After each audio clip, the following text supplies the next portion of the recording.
Hello. This is World Talks, where every word matters. I'm Anna Kalczyńska. Welcome. Claiming he can broker an end to the war in Ukraine, Donald Trump's return fueled worries that he could abandon what Joe Biden called Saint American commitment to the transatlantic alliance and force the Ukrainians into a bad deal by cutting off U.S. military support. Is this policy the most probable turnout? What would a Trump presidency mean for Central Eastern Europe? To explore this scenario, I am joined by Paweł Markiewicz, the director of Washington office, Polish Institute of International Affairs. Welcome. Sir, thanks so much for having me. By now, after witnessing his first term, the only certainty the world should expect from Donald Trump is uncertainty. Yet in your analysis, you claim that the direction Trump administration would take would be to curb military aid for Ukraine and lean towards a forced peace plan for Ukraine. Is this, according to you, the most plausible scenario? Well, I think based off of what we heard during the election campaign from candidate Trump, presumably the next president of the United States, that's certainly something that is in the works. We heard on many occasions that he would be the one to broker a quick deal. How that deal would look, there's still a lot of uncertainty about that. He didn't go into explanations on that. I think for obvious reasons, it was more a political mechanism, obviously, to gain more support from his electorate, or possibly even to expand the electorate into kind of the field of where many Americans tend to question whether the United States, based off of its internal difficulties and challenges, should continue aiding and supporting Ukraine in its war against Russia. So obviously, I think that this will be very interesting to see whether this will be something that he will quickly, as he mentioned, begin working on. And of course, who with him, because I think that is also going to be very important, will begin working on this with him. Obviously, we have the results freshly in, so it's very certain that he will be the next president of the United States. We still are uncertain, however, about who will be his advisors and who will be around him in his transition team, for example, that could potentially start shaping that outcome to that question.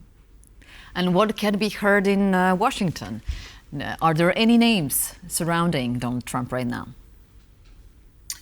I haven't heard too much on that yet. I would imagine that he will certainly reach to some of the conservative think tanks where a lot of members from his previous administration served or worked in the meantime. So I would imagine that there might be folks from the Heritage Foundation. The America First Policy Institute would certainly be another one where he will probably dip into for his future staff, and perhaps even the more moderate conservative Hudson Institute would provide some of his future secretaries or assistant secretaries and so forth.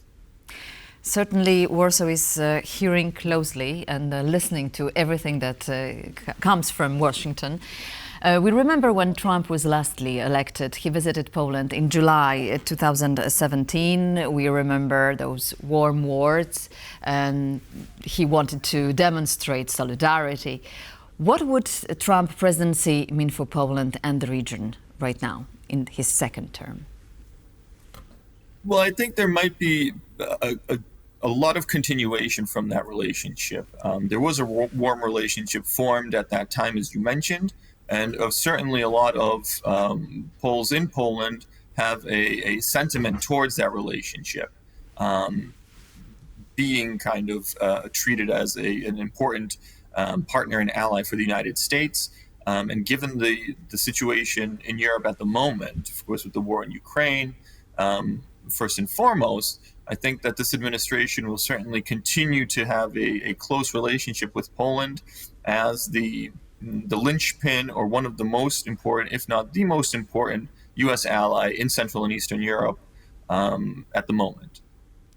So this morning, during a press conference with his Bosnian counterpart, Radosław Sikorski, the Polish Minister for Foreign Affairs, sounded cautiously optimistic. So let's listen to the Foreign Minister.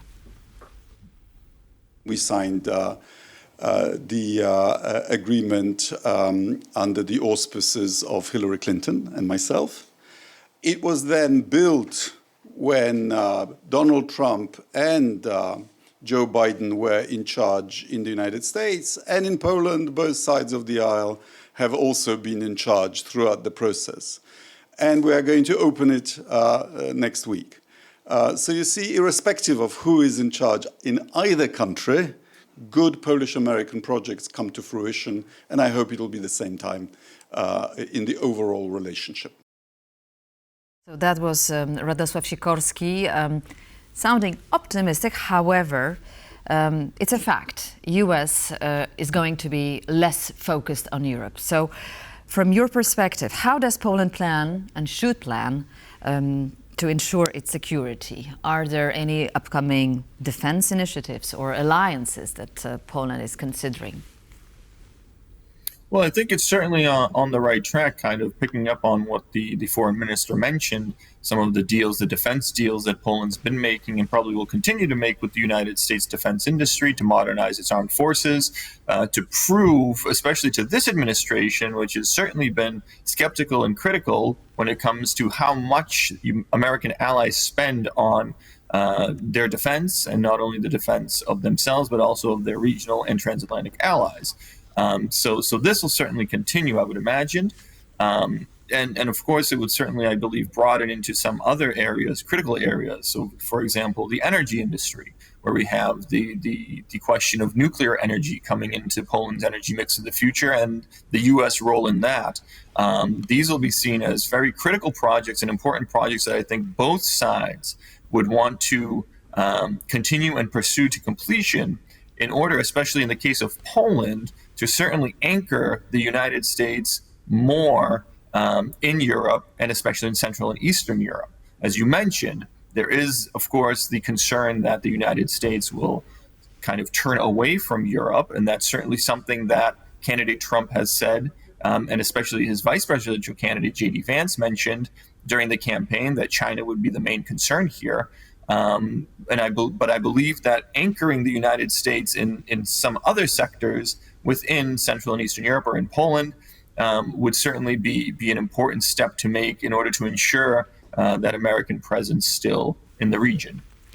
The political activities or actions are quite symptomatic. For instance, this morning, the Minister of Defense, Władysław Kosiniak-Kamysz, met with the American soldiers, inviting them to the ministry. So it was quite symbolic, I must say.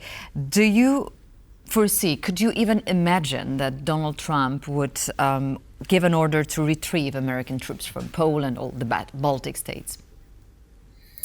Well, I mean, given the type of person that he is and some of the unpredictability that comes with him, it's certainly not out of the realm of possibility. We have to just step back to his first administration when towards the end, he was very adamant and even tried to decrease the number of American troops present in Germany. So it's certainly not out of the realm of a realistic possibility. However, I would imagine that there may be some of his advisors and officials that would try to at least put the brakes on these types of decisions, claiming or arguing that this lays in the strategic interest of the United States. Whether that will work, we'll see, of course, because it's not always easy to convince someone like Donald Trump about these issues, which we've seen from past experiences. However, I would imagine that the American military presence in Poland will continue to some sort of degree and level. Thank you very much indeed, sir. So have a good day in Washington. Fingers crossed for America and for our transatlantic relations. This was Paweł Markiewicz, Director in Washington office of the Polish Institute of International Affairs. And that was World Talks. Thank you very much for watching. Stay tuned to TVP World.